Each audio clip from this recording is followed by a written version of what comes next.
Chapter पहला आप लोगों का नाम क्या है? वास्तविक संख्या। वास्तविक संख्या। इससे जुड़ी हुई जितना भी सारा चीज रहेगा जिससे आपका ऑब्जेक्टिव बनता है वो सारी चीजों को क्या करेंगे आज डिस्कस करेंगे। यानी कि इसमें कौन कौन सा संख्या जो है इस वास्तविक संख्या के अंतर्गत आता है उसके बारे में हम लोग पहले चर्चा कर लेते हैं। तो सबसे पहले ये जान लेते हैं वास्तविक संख्या बना किससे किससे है। तो वास्तविक संख्या दो संख्याओं के समूह से मिलकर बना हुआ रहता है, एक परिमेय संख्या एक अपरिमेय संख्या। ठीक है, सबको बारीकी से जान लेते हैं। ठीक है, बाकी इसका नोट्स तो मिल ही जाएगी। परिमेय संख्या और दूसरा क्या होता है? अपरिमेय संख्या होता है। अपरिमेय संख्या यानी कि अगर वास्तविक संख्या का परिभाषा हमें बोलना हो तो वास्तविक संख्या का परिभाषा हम किस प्रकार से बोलेंगे? परिमेय और अपरिमेय संख्याओं के समूह को क्या कहते हैं? वास्तविक संख्या कहते हैं। बात समझे? कैसे बोलिएगा? परिमेय और अपरिमेय संख्याओं के समूह को क्या कहते हैं? वास्तविक संख्या। वास्तविक संख्या को इंग्लिश में रियल नंबर बोलते हैं, जिसके कारण से शॉर्ट पे आप आर भी लिख सकते हैं। ठीक है, इतना बात है क्लियर। उसके बाद परिमेय संख्या के आगे अगर परिमेय संख्या का एग्जांपल की अगर बात करेंगे, परिमेय संख्या पे आता कौन कौन सा नंबर है, जैसे आपको डायरेक्ट पूछ लेता है कि निम्न में से कौन परिमेय संख्या है, तो इसमें आपको ये देख लेना है कि जो अभाज्य संख्या रूट के अंदर फंसा हुआ रह जाए, यानी कि रूट से बाहर न निकल पाए, उसे हम लोग क्या कहेंगे? अपरिमेय संख्या कहेंगे। जैसे रूट 3 को आप रूट से बाहर नहीं निकाल सकते हैं, ये रूट के अंदर ही रहेगा। उसके बाद रूट 5 हो गया, फिर रूट 7 हो गया। तो ये सब सारा नंबर जो है किसके अंतर्गत आ जाएंगे? परिमेय संख्या, अपरिमेय संख्या के अंतर्गत। तो बात समझ में आ गई। या इसका एक आंसर आप ऐसे भी दे सकते हैं कि जिसे P/Q के रूप में नहीं लिखा जा सके उसे हम लोग क्या कहेंगे? अपरिमेय संख्या कहेंगे। ठीक है, आगे फिर परिमेय संख्या। तो परिमेय संख्या किसको कहेंगे? जिसे P/Q के फॉर्म में लिखा जा सके, यानी कि इसे जो है P/Q के बराबर लिखा जा सकता है और इसे जो है P/Q के बराबर नहीं लिखा जा सकता है। ठीक है, तो इसके अंतर्गत कौन कौन सा नंबर आ जाएगा? इसके अंतर्गत आपका आ जाएगा, इसका एग्जांपल हम इधर लिख देते हैं। ठीक है, इसके अंतर्गत आपका आ जाएगा कौन कौन? 2 आ सकता है, 5/2 आ सकता है, -3 आ सकता है, 7/2 आ सकता है। यानी कि सिंपल कोई नंबर अगर इस तरह से भी है, अगर सिर्फ 12 लिखा हुआ है तो वो भी एक परिमेय संख्या है, क्योंकि इसके नीचे कुछ नहीं कितना है? 1 है। तो जिसे P/Q के फॉर्म में लिखेंगे यानी उसके रूप में लिख सकते हैं, उसे ही हम लोग क्या कहेंगे? परिमेय संख्या कहेंगे। ये क्लियर हो गया। अब परिमेय संख्या के अंतर्गत क्या क्या आता है? परिमेय संख्या के अंतर्गत दो चीजें आते हैं, है ना। पहला एक आपका आ जाएगा क्या? पूर्णांक। कौन आ जाता है? पूर्णांक। यहाँ पे आप देखें कि परिमेय संख्या पे दो तरह का अंक मिलता है, एक तो भिन्नात्मक मिलता है, एक आपका सिंपल पूर्णांक के रूप में मिलता है। तो ये पूर्णांक और किससे मिलकर बना हुआ रहता है? भिन्नात्मक संख्या आप बोल सकते हैं, भिन्नात्मक संख्या है। तो मतलब जो भिन्न के रूप में इस तरह से रहे। ठीक है, इसे हम लोग क्या कहेंगे? भिन्नात्मक संख्या कहेंगे। तो परिमेय संख्या के अंतर्गत दो संख्या है, एक तो पूर्णांक आती है और एक कौन आता है? भिन्नात्मक आता है। ठीक, इतना बात क्लियर हो गया। और परिमेय का परिभाषा हमने कैसे बताया कि जिसे P/Q के रूप में लिखा जा सके उसे क्या कहेंगे? परिमेय संख्या कहेंगे। ठीक है, और इसका कैसे बोलिएगा? जिसे P/Q के रूप में नहीं लिखा जा सके उसे क्या कहेंगे? अपरिमेय संख्या कहेंगे। फिर पूर्णांक के अंतर्गत कौन कौन आता है? पूर्णांक की अगर आप परिभाषा देखेंगे या संख्या रेखा इसको अगर दिखाना हो पूर्णांक को, 0/2 परिमेय संख्या। 0/2 जैसे देखिए इसे आप 0/2 लिख सकते हैं कि किसके बराबर हुआ? 0 के। हाँ, हो सकता है। क्यों हो सकता है? ये भी आपका 0 भी आपका क्या हो जाएगा? परिमेय संख्या हो जाएगा। कारण क्योंकि P का मान जो है कुछ भी हो सकता है, यानी कि 0 हो सकता है, 1 हो सकता है, 2 हो सकता है, लेकिन Q का वैल्यू जो है 0 के बराबर नहीं होना चाहिए। क्योंकि Q का वैल्यू 0 क्यों नहीं होना चाहिए? इसका भी रीजन समझिए। अगर मान लीजिए आप 0/2 लिखते हैं, यानी कि P/Q अगर ये लिखा गया तो यहाँ पे समझ में आया कि P का वैल्यू क्या है? 0 है, और यहाँ पे जो है Q का वैल्यू कितना है? 2 है। तो ये परिमेय संख्या हुआ। क्यों हुआ? क्योंकि इसे भाग करने के बाद हमें पता है कि कितना आएगा? 0 आएगा। यानी कि 2 को भाग करिएगा 0 से तो कितना बार में लगाइएगा? 0 बार में लगाइएगा। 0 आएगा मतलब भाग लग रहा है। लेकिन अगर इसी चीज को हम 2/0 लिखे, यानी कि Q का मान, यानी जैसे यहाँ पे P/Q हो गया, Q का वैल्यू आप कितना लिखिएगा? 0 लिखिएगा। तो Q का मान, यहाँ शर्त क्या है इसमें कि Q का मान जो है 0 नहीं होना चाहिए। क्यों नहीं होना चाहिए उसका रीजन समझते हैं। जैसे 0 को अगर हम भाग करेंगे 2 से, तो 0 में कितना से आप गुना करिएगा? जो आपके पास 2 आएगा। इसका कोई आंसर है तो बताइए। नहीं है, इसका कोई आंसर नहीं है, इसलिए Q का वैल्यू जो है 0 नहीं होना चाहिए। तो सवाल ठीक है आपका कि 0 क्या परिमेय संख्या है? तो ये 0 परिमेय संख्या है। अभी इसके बारे में 0 के बारे में और विस्तार से चर्चा करेंगे। 0 आपका सम संख्या है कि विषम संख्या है, जीरो भाज्य संख्या आएंगे कि अभाज्य संख्या आएंगे, सारी चीजों का चर्चा जो है करेंगे। जिसके मन में जो कंफ्यूजन आएंगे वो पूछते जाएंगे ताकि क्लियर होते जाए। अच्छा सवाल था, क्योंकि अगर आपसे पूछ लिया जाता कि जीरो कौन सा संख्या है, परिमेय संख्या या अपरिमेय संख्या, हमने तो भी नहीं बताया था। मतलब ऐसा नहीं कि नहीं पता था, लेकिन ध्यान में नहीं था कि इसको भी बताना है। तो अब तो समझ में आ गया ना कि जीरो कौन सी संख्या है, जीरो कौन सी संख्या है, परिमेय संख्या है। ठीक है, चलिए आगे देखते हैं। पूर्णांक के अंतर्गत कौन कौन आएंगे। अगर पूर्णांक को संख्या रेखा पे देखिएगा तो यहाँ पे बीच में अगर आप जीरो रख देते हैं तो इससे अगर दाईं ओर आप जाइएगा तो दाईं ओर प्लस में जाता है। ठीक है, यानी कि 1 2 3 ये प्लस में जाएगा और ये चलते चलते इन्फिनिटी प्लस इन्फिनिटी अनंत तक ये चलते रहेगा, इसका कोई अंत नहीं है। इससे अगर बाईं ओर जाएंगे यहाँ पे इस तरह से तो ये किस में जाएगा, माइनस में जाएगा। ठीक है, तो मतलब ये भी माइनस इन्फिनिटी तक जो है चलते रहेगा, इसका भी कोई अंत नहीं है। तो मतलब पूर्णांक पे अगर हम देख पा रहे हैं तो पूर्णांक में तीन तरह की संख्याओं का समूह है। कितनी तरह की, तीन तरह की संख्याओं का समूह। एक तो आपको ऋणात्मक संख्या देखने को मिल रहा है, एक आपको कौन सी संख्या देखने को मिल रहा है, धनात्मक संख्या। जीरो बीच में आ गया तो अब ये भी सवाल बनता है कि जीरो धनात्मक पूर्णांक है या ऋणात्मक पूर्णांक है, जो कि कल 7th वाले बच्चे बहुत सारे शाम वाले बैच में जवाब ही नहीं दे पाए थे। आप लोगों में से किसी को पता है, बताइए जीरो धनात्मक पूर्णांक है या ऋणात्मक पूर्णांक है। आप नहीं बताएंगे, आप लोग बताइए कोई कौन सा पूर्णांक है, जीरो धनात्मक पूर्णांक। कौन कौन धनात्मक पूर्णांक पे सपोर्ट करते हैं, हाथ खड़े करिए।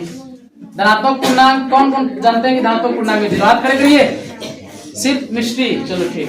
अच्छा, कौन कौन जानते हैं कि जीरो ऋणात्मक पूर्णांक है, चलिए हाथ खड़े करिए। कोई तो आंसर होगा ना जी। अच्छा, किसको किसको पता है, 9 तो धनात्मक और 9 ही ऋणात्मक, चलिए हाथ खड़े करिए। मात्र 4 बच्चे को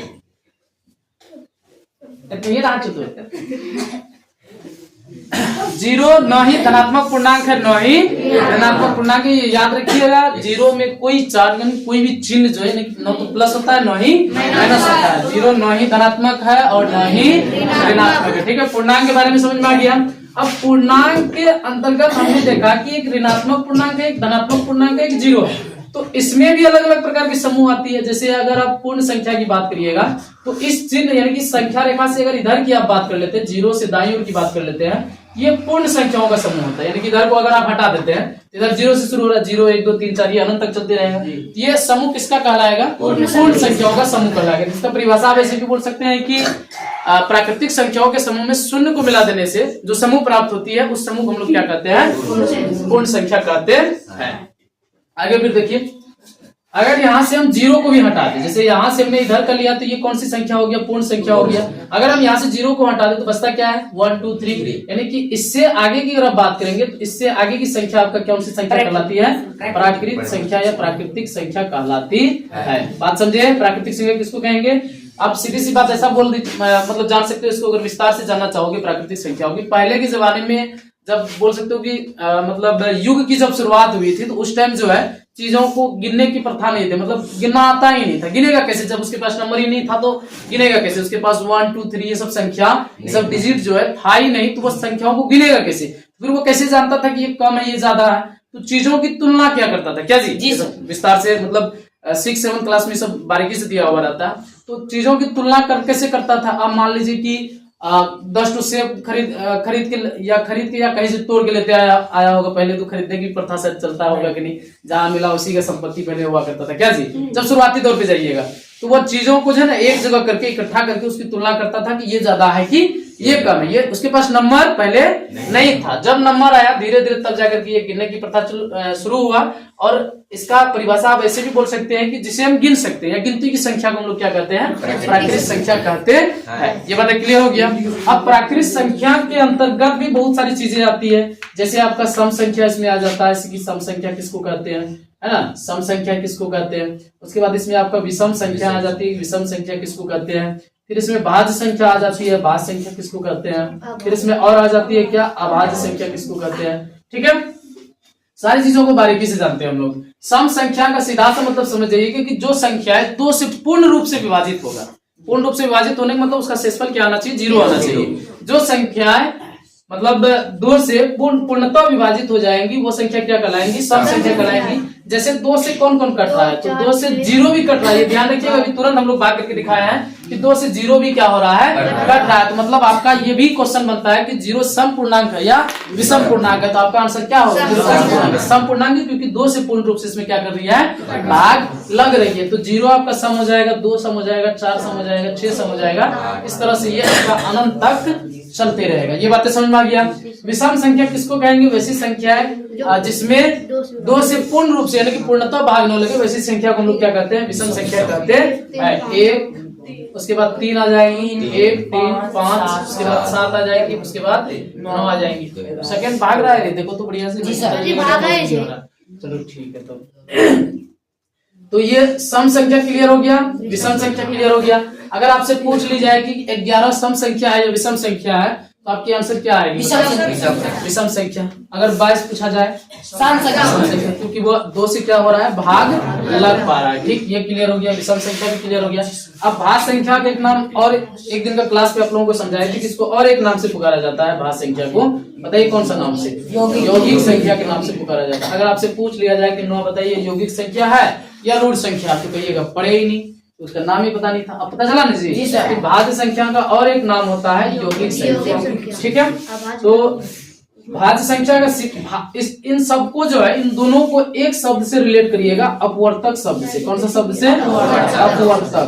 अपवर्तक बोलिए या इसी को जो है आप गुणनखंड बोलिए। अपवर्तक बोलिए या गुणनखंड, दोनों एक ही चीजें हैं। ठीक है, अपवर्तक या गुणनखंड दोनों एक ही बातें हैं। तो अपवर्तक के बारे में आप लोगों को पहले भी समझा चुके हैं कि जैसे अपवर्तक अगर किसी का निकालना हो तो कैसे निकालेंगे। मान लीजिए अगर 6 का अपवर्तक निकालना है, तो सीधी सी बात, 6 को जो विभाजित कर पाएंगे, जो संख्या 6 को पूर्ण रूप से काट पाएगी, वही 6 का क्या कहलाएगा? अपवर्तक कहलाएगा। जैसे 6 को कौन कौन काटेगा? 1 काटेगा, 2 काटेगा, 3 काटेगा, उसके बाद 6 खुद को काट लेगा। तो इनका अपवर्तक कितना हो गया? 1 2 3 4 को अपवर्तक हो गया। तो बात समझे? अपवर्तक कैसे निकालते हैं, यानी कि जिस भी नंबर का अपवर्तक पूछा जाए उसमें देख लीजिएगा उस नंबर को जो नंबर विभाजित कर पा रहा है वही उसका क्या कहलाएगा?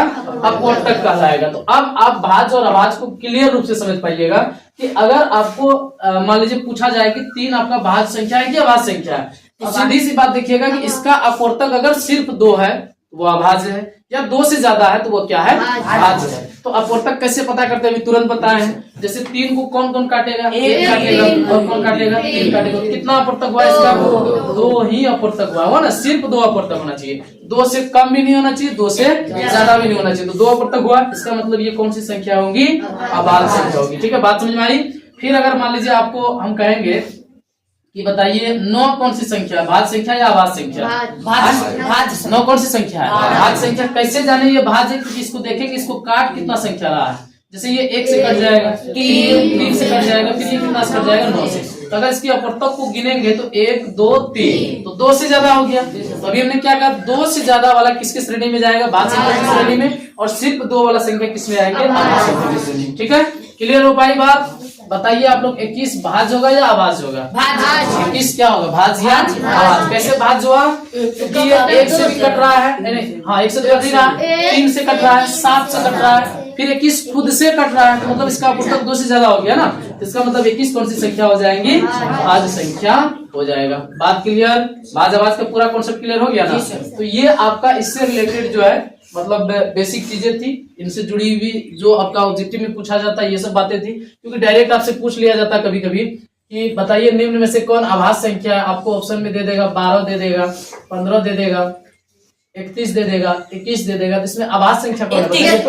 31। क्योंकि ये सारा नंबर का 2 से ज्यादा अपवर्तक है, तो बचता है 31। 31 को 1 काटेगा और सिर्फ 31 काटेगा। इस सब आंसर तो गलत नहीं होना चाहिए, क्लियर हो जाएगी आराम से।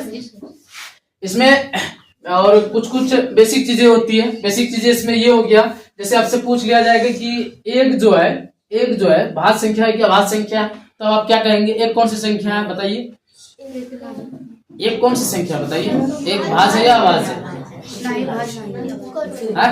ये न तो भाज्य है और न ही अभाज्य है। ये मतलब इन दोनों की श्रेणी में जाएगा ही नहीं। ठीक है, क्योंकि इसका सिर्फ और सिर्फ कितना अपवर्तक है? एक ही अपवर्तक है। और भाज्य वाला का परिभाषा है कि जिसका सिर्फ 2 अपवर्तक हो, और अभाज्य वाला का परिभाषा है कि जिसका अपवर्तक 2 से अधिक। नहीं, उल्टा बोल दिया। भाज्य का क्या है? भाज्य का सिर्फ, भाज्य का 2 से ज्यादा, और अभाज्य का सिर्फ क्या होना चाहिए? 2 होना चाहिए। ठीक है, ये हो गया आपका पूरा बेसिक क्लियर। अब आगे डिस्कस करते हैं ना। चलिए बोर्ड, चलिए इसमें 2 शब्द आप लोगों को देखने को मिलेगा। बागरा जी सर, इसमें 2 शब्द आप लोगों को देखने को मिलेगा। एक आपका एल्गोरिथम देखने को मिलता है, एल्गोरिथम, ठीक है। एक आपका प्रमेयिका देखने को मिलता है, प्रमेयिका, ठीक है। क्रमिका का मतलब बोल सकते हो कि ये पहले से ही व्यवस्थित एक फॉर्मूला, जैसे आपको यूज करने बोलेगा यूक्लिड विभाजन एल्गोरिथम से जो है आपका एचसीएफ जब निकालने बोलता है तो वहां पे आप यूक्लिड विभाजन क्रमिका से ही आप क्या करेंगे, उसका एचसीएफ निकालेंगे। जैसे कि ए बराबर इसका क्या होता है, और ये ध्यान रखिएगा यूक्लिड विभाजन एल्गोरिथम का जो परिमेय होता है वो क्या होता है, ए बराबर प्लस आर, या क्या कहते हैं ऐसे बोल सकते हो इसको, यूक्लिड विभाजन प्रमेयिका से वहां मतलब जब बनाने टाइम में अभी बनाएंगे तो अपने समझ में आएगा, तो उसका फॉर्मूला क्या बैठाएंगे, ए बराबर बीक्यू प्लस आर। और यहाँ पे आर का एक शर्त भी होता है, ये आपका ऑब्जेक्टिव में पूछ भी लेता है, ये 0 से बड़ा और उसके बराबर, इसको क्या बोलेंगे, 0 से बड़ा या उसके बराबर, और 20 से हमेशा क्या होता है, छोटा होता है। ये याद रखिएगा कि मतलब ऑब्जेक्टिव में आपसे पूछ सकता है कि आर जो है यूक्लिड विभाजन एल्गोरिथम के लिए जो है निम्न में से मतलब आर बराबर क्या होना चाहिए, तो ऑप्शन में दे देगा आपको इस तरह से। तो याद रखना है इसको कैसे बोलेंगे, 0 से बड़ा या से बराबर और 20 से क्या है, छोटा होता है, ये आर का शब्द होता है। ठीक है, चलिए उदाहरण नंबर 1 पे देखिए क्या कह रहा है कि 4052 और 12576 का जो है एचसीएफ यूक्लिड विभाजन एल्गोरिथम का प्रयोग करके ज्ञात करिए। ठीक, कितना है उदाहरण नंबर 1, उदाहरण नंबर 1। इसको सेटिंग कैसे करना है, इसको सेटिंग कैसे करेंगे, हल लिखेंगे दिया है, क्या लिखेंगे, दिया है 4052 और 12576 का एचसीएफ बराबर पता नहीं है जी ना, इसको निकालना है। तो किससे निकालेंगे, यहाँ पे आपको हेडिंग में बोल दिया यूक्लिड विभाजन एल्गोरिथम का प्रयोग करके, है ना। तो यूक्लिड विभाजन एल्गोरिथम का प्रयोग करने मतलब स्टेप बाय स्टेप जो है क्या करना है, मतलब इसको दिखाना होता है। अभी भाग करके दिखाएंगे तो पता चल कितना है, भाग कितना 12576, तो कितना बार में लगाए थे, 3 बार में, कितना आया था 12156, तो माइनस करने के बाद कितना आ गया 420। अब फिर 420 को किस में भाग करेंगे, 420 को जो है 4052 में भाग करेंगे। ठीक है, तो कितना बार में लग जाएगा, 3 बार में ज्यादा हो जाएगा, 3 बार में ज्यादा, 20 के 60 हो रहा है ना, 4 3 12 नहीं 9 बार में लग जाएगा क्या जी, 9 बार में ज्यादा हो जाएगा, 8 बार में लगेगा, कितना होगा 0, 9 बार में नहीं, 9 बार में नहीं लगेगा, ज्यादा हो जाएगा, वो आगे चल जाएगा। कितना होगा 0, 8 दूना 16, 8 से 32 से 33, कितना बचेगा, फिर 2 बचेगा, 15 में से 6 जाएगा, कितना बचेगा 9, यहाँ कितना बना हुआ है 9 में से 3 गया, कितना बचेगा, अरे 9 बार में लग जाता क्या रे, 9 बार में लगा देना है, तो कितना हो जाएगा 0, 9 दूना 18, 9 छक्के 36, 137, 9 बार में लग गया, क्या 10 बार में ज्यादा हो जाता है, कितना हो जाएगा 2, यहाँ पे 15 में से 8 जाएगा, कितना बचेगा 7, या फिर 9 में से 7 गया, कितना बचेगा 2, ये 3 तो खत्म ही हो जाएगा ना। फिर इसको भाग करिए किसमें 420 में, कितना बार लग जाएगा, 1 बार में लग जाएगा, तो कितना हो जाएगा 272। फिर कितना बचेगा यहाँ पे 8, और ये इधर कितना बना 11 में से 7 जाएगा, कितना बचेगा 4, ये कितना बना हुआ है 3 में से 2 गया, कितना 1, फिर कितना बार में लगेगा 1 बार में। ठीक है, मौसम कितना जरूरी है देखे, कितना बार लगेगा, 1 बार में, कितना देंगे 148। अब यहाँ पे कितना हो जाएगा 4, ये इधर गया कितना 6 में से 4 जाएगा, कितना बचेगा 2, और ये कितना 1, फिर 1 बार में, कहाँ 2 बार में लगेगा, 1 बार में लगेगा। यहाँ पे कितना हो जाएगी, यहाँ पे 1 बार में लगाएंगे, कितना हो जाएगा 124, घट के कितना बचेगा 4, 24 से बचेगा, फिर 124, है ना। अब कितना बार लग जाएगा 5 चौके 20, 5 दूना 10 2 12, हाँ 5 बार लग जाएगा, 5 चौके 20, 5 दूना 10 2 12, तो बचा कितना 4, इधर तो खत्म ही हो जाएगा। फिर 4 को 24 में भाग करिएगा, 4 छक्के 24, अब हो गया पूरा खत्म। जब यहाँ पे देखते हैं कि 0 आता है तब इसका आगे मतलब बढ़ता ही नहीं है, है ना। तो इस स्थिति में देखते हैं कि मौसम आपका कितना निकल गया 4 निकल गया। लेकिन इसे एल्गोरिथम का प्रयोग करना है। एल्गोरिथम में एक बोल सकते हो कि किसी भी चीज को हल करने का एक स्टेप होता है, स्टेप बाय स्टेप उसको क्या करना होता है, दिखाना होता है कि पहले आपने क्या किया, उसके बाद फिर आपने क्या किया।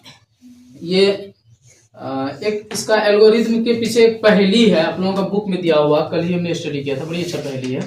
यहाँ पे कह रहा है कि एक विक्रेता सड़क पर चलते हुए अंडे बेच रहा था। एक आलसी व्यक्ति जिसके पास कोई काम धंधा नहीं था वो उनसे क्या करने लगता है, वाक युद्ध करने लगता है। क्या करने लगता है, वाक युद्ध। या वाक युद्ध का मतलब क्या होता है, बातों से, मतलब उससे, जिसको आप झगड़ा बोल सकते हो, करने लगता है। तो बात बात में उसके सारे अंडे क्या हो जाते हैं, गिर जाते हैं। तो तब ये मतलब अपने पंचायत को कहता, कौन, अंडे वाले, कि अब मुझे अंडे का क्या चाहिए, पैसा चाहिए। तो ये कहता पहले बताओ कि आपके पास अंडे कितने थे। तब वो एक पहेली बोलता है, ये पहेली बोलता है, दो दो गिनने पर एक बचेगा, और तीन तीन गिनने पर दो बचेगा, और चार चार गिनने पे तीन बचेगा, पांच पांच गिनने पे चार बचेगा, और छह छह गिनने पे पांच बचेगा, और सात सात गिनने पर एक भी नहीं बचेगा।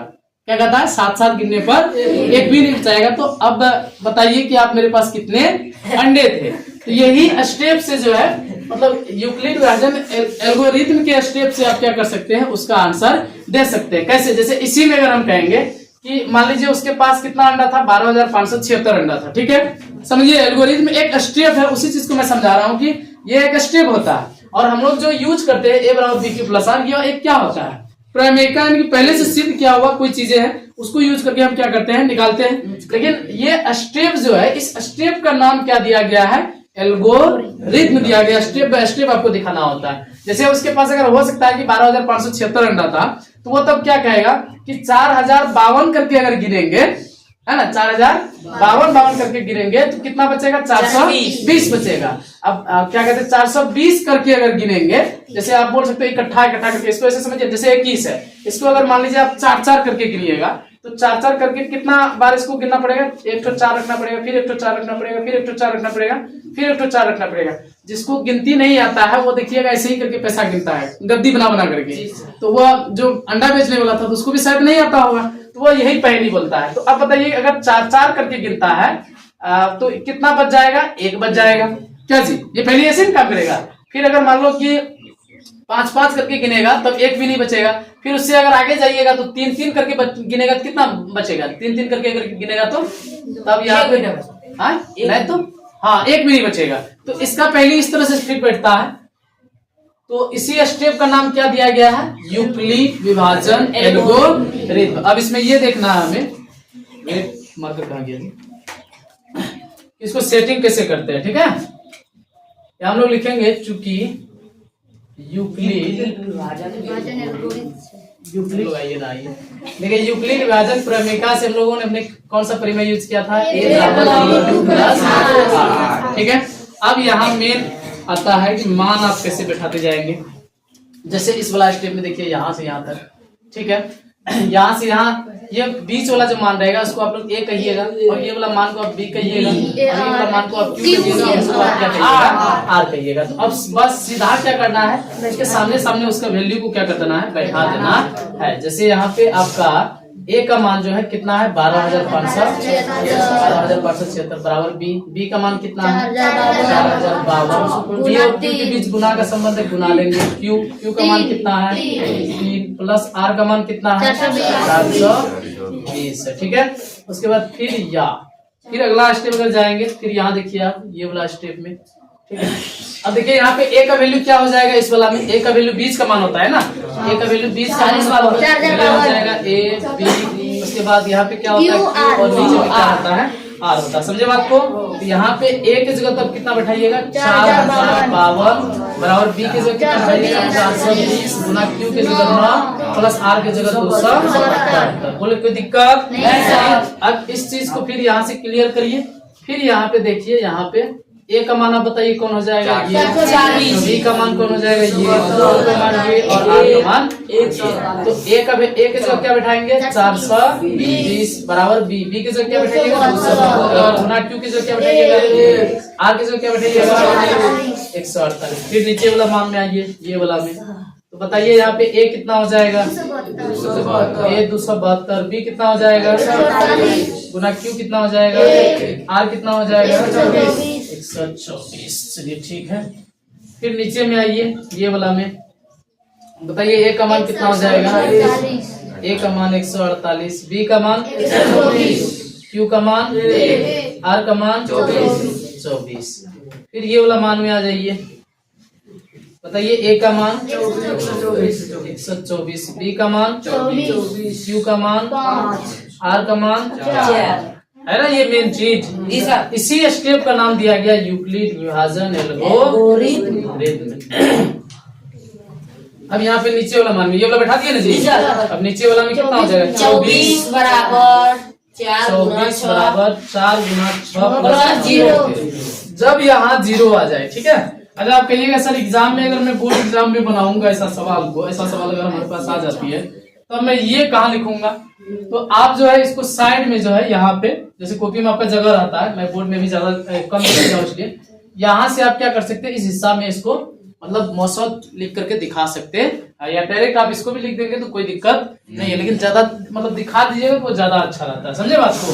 तो यहाँ पे आप देखेंगे कि जब यहाँ 0 आ जाती है, यहाँ जो b का मान होता है, b का मान यहाँ क्या है? 4, वही उसका क्या कहलाता है? HCF कहलाता है। यानी कि आप इसको संकेत के रूप में किस प्रकार से लिख सकते हैं? इसे आप लिख सकते हो HCF कितना, तो एक कितना था जी? 4052, 12,576। कितना निकला इसका HCF? इसका HCF निकला कितना? 4। ऐसे करके आपको क्या कर देनी है? लिख देनी है। अब तो करके लिख लीजिएगा, ज्यादा अच्छा रहेगा। ठीक है, समझे बात? ये सवाल समझने में किसी को दिक्कत नहीं सर। चलिए इससे रिलेटेड जितना सवाल है उसको डिस्कस करते हैं, तब आगे कल जो है दूसरा टाइप का सवाल डिस्कस करेंगे। ठीक है, चलिए आगे आप लोग चल जाइए एक्सरसाइज में। प्रश्नावली 1.1 का क्वेश्चन नंबर 1 चले गए क्या? अब इसी से रिलेटेड सेम सवाल आपका एक्सरसाइज में दे दिया है। क्या करा है? निम्न संख्याओं का HCF ज्ञात करने के लिए यूक्लिड विभाजन एल्गोरिथम का प्रयोग कीजिए, है ना। यूक्लिड विभाजन एल्गोरिथम का प्रयोग यहाँ भी करने बोल रहा है, तो इसको भी कुछ इसी प्रकार से सेटिंग करेंगे। उदाहरण है एक्सरसाइज। प्रश्नावली क्या लिखे? प्रश्नावली रे, प्रश्नावली वली रे जी, वली प्रश्नावली की वली वली वली 1.1 क्वेश्चन नंबर 1 बस क्वेश्चन नंबर 1 का डिस्कस। क्वेश्चन नंबर 1 का जो है 1 नंबर में फिर वैसे ही सेटिंग करिएगा। हल लिखिएगा, उसके बाद क्या लिखिएगा? दिया 25 का मौसम दिया है, क्या दिया हुआ? 135 और 225। 135 और 225 का 225 और 225 का HCF बराबर क्या दीजिएगा? वाट, यानी कि पता नहीं है। फिर वही चीज वही स्टेप लिखेंगे ऊपर में, जैसे लिखे आप क्या लिखिएगा? चूंकि यूक्लिड विभाजन प्रमेय से, तो ए बराबर क्या होता है? Plus are. ए बराबर PQ प्लस आर। इससे नीचे दिखाई दे रहा है क्या जी? चलिए ऊपर लिखते हैं। ये बराबर BQ प्लस आर, तो यहाँ भी वही करना पड़ेगा, भाग करना पड़ेगा क्या? चलिए यहाँ भी भाग करते हैं। कितना? 135 को जो है 125 को 225 से एक बार में लगेगा। तो एक बार में लगाएंगे तो कितना हो जाएगा? 135, यहाँ पे 0 9 3 12, तो 90 को फिर 135 में भाग करेंगे। 9 3 18, 180 ज्यादा हो रहा है, एक बार में लगाएंगे। कितना? 5 9 4 13, 90 में 45 गुना 90।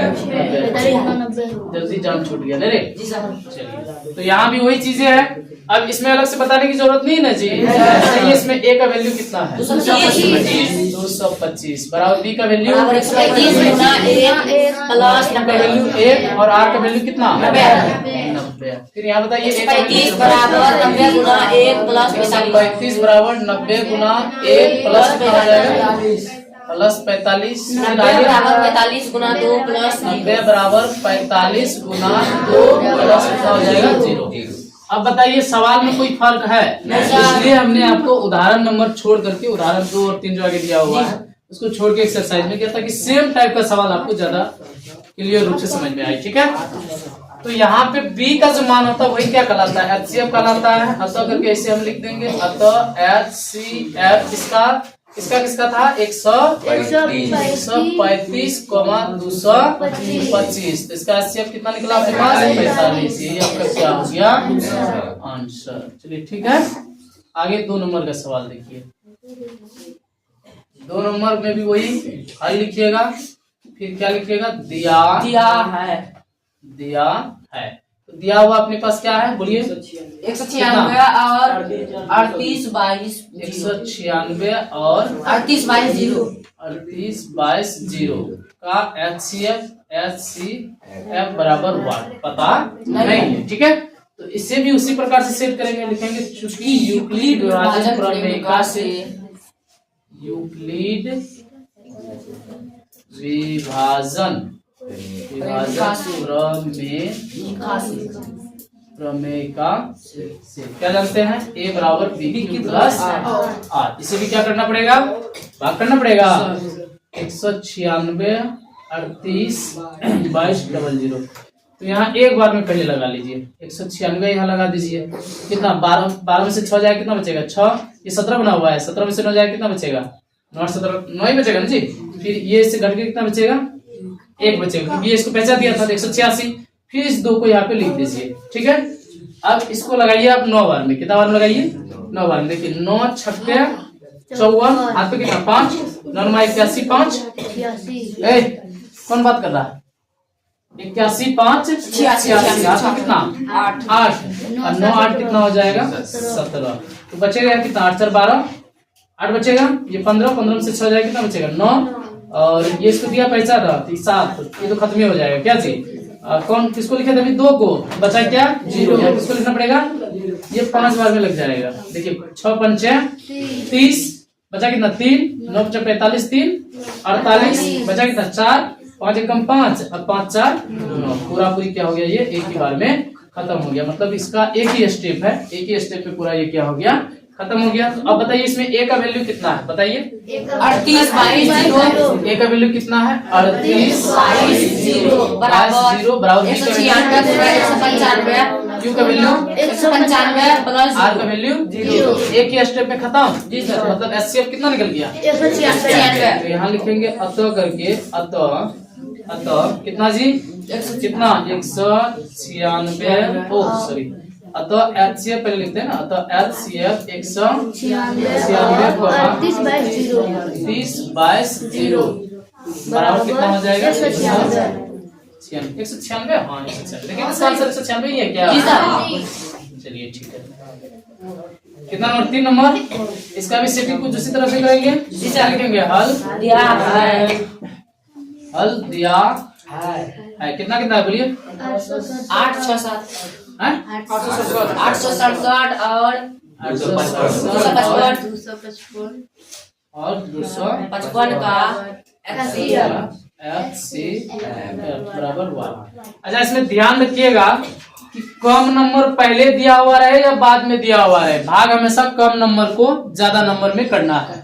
ठीक है, समझे? कम नंबर से ही हमेशा भाग करना है। ऐसा नहीं कि 867 इसमें भाग करिएगा, भागे लगेगा, माथा फोड़ते रहिएगा। तो कितना करेंगे यहाँ पे? 255 भागा कितना कर देंगे? 867। ठीक है, कितना और लग जाएगा जी? 3 बार में 3 दूना 6, 3 बार में लग जाएगा कि 5 3 15 15 1 16 3 दूना 6 1 7। तो कितना? 2 2 0 1 102 फिर 255। तो कितना? 2 बार में 200 कितना हो जाएगा? 204। बचा कितना? 51 को फिर कितना? 100 2 बार में पूरा खत्म। ठीक है, तो इसको भी ऐसे सेटिंग करना है। क्या लिखेंगे? चूंकि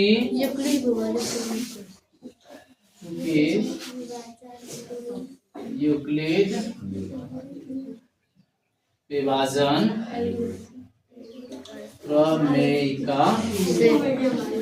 प्रमेयिका से क्या जानते हैं? A बराबर BQ प्लस R। चलिए A का वैल्यू बताइए। ऊपर वाला स्टेप में A का वैल्यू 800, B का वैल्यू गुना 3 प्लस Q का वैल्यू 3 प्लस R कितना? 102। और आगे बताइए 155 बराबर 255 होगा ना? हाँ 255 फिर कितना? 102 गुना कितना? 2 प्लस कितना बच जाएगा? 51। फिर आगे बताइए 102 बराबर 51 गुना 2 प्लस 0 0 आगे यही क्या कहलाएगा? HCF।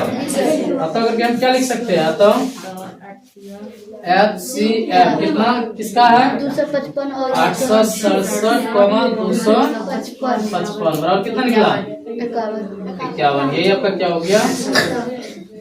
तो वास्तविक संख्या का एक टाइप का सवाल आपका क्लियर हो गया। ये पूर्ण रूप से सबका क्लियर होना चाहिए। कल इसी का क्या करी जाएगी 10 मिनट का फिर क्या लिया जाएगा टेस्ट लिया जाएगा। ठीक है।